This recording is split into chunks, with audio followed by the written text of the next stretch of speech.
ભાજપ બાદ હવે કોંગ્રેસમાં પત્રિકાકાંડથી મચ્યો હડકંપ। અમદાવાદ શહેર કોંગ્રેસ પ્રમુખની સેન્સ પ્રક્રિયા સમયે જ પત્રિકાકાંડ સામે આવ્યું છે। અમદાવાદ શહેર કોંગ્રેસ પ્રમુખ હિંમતસિંહ પટેલ અને શૈલેષ પરમાર પર આક્ષેપ કરતી પત્રિકાઓ વાયરલ થઈ છે। બંને નેતાઓના ભાજપ સાથેના નજીકના સંબંધ હોવાનું પણ પત્રિકામાં દાવો કરાયો છે। આ પત્રિકામાં કોંગ્રેસ કાર્યાલય પર થયેલા પથ્થરમારાનો પણ ઉલ્લેખ કરાયો। શૈલેષ પરમારને બચાવવા કોંગ્રેસ કાર્યકરોને બલી ચડાવવાનો પણ દાવો કરાયો।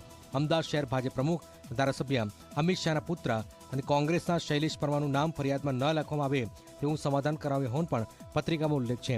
જોકે આ પત્રિકા કોંગ્રેસના ટોચના નેતાઓને પત્રિકા મોકલાઈ છે અને બંને નેતાઓને સસ્પેન્ડ કરવાની માંગ કરાઈ। અમે આવા લોકોના જો નામો બહાર આવશે તો શિસ્તભંગના લઈને એમને સસ્પેન્ડ કરતા ખચકાઈશું નહીં ને ગંભીરતાથી આવા પગલાં લઈશું। અને આ વાતો કેટલાક સમયથી ચાલે છે। જે લોકોની ધરપકડ થઈ છે, જે લોકો જેલમાં ગયા છે, એમના પરિવારજનો સાથે સમગ્ર કોંગ્રેસ પાર્ટી ઊભી હતી। અમે એમના ઘરે ગયા, એમના જેલની અંદર ટિફિનોથી લઈને તમામ સુવિધાઓ પહોંચાડવાની વ્યવસ્થાઓ કરી।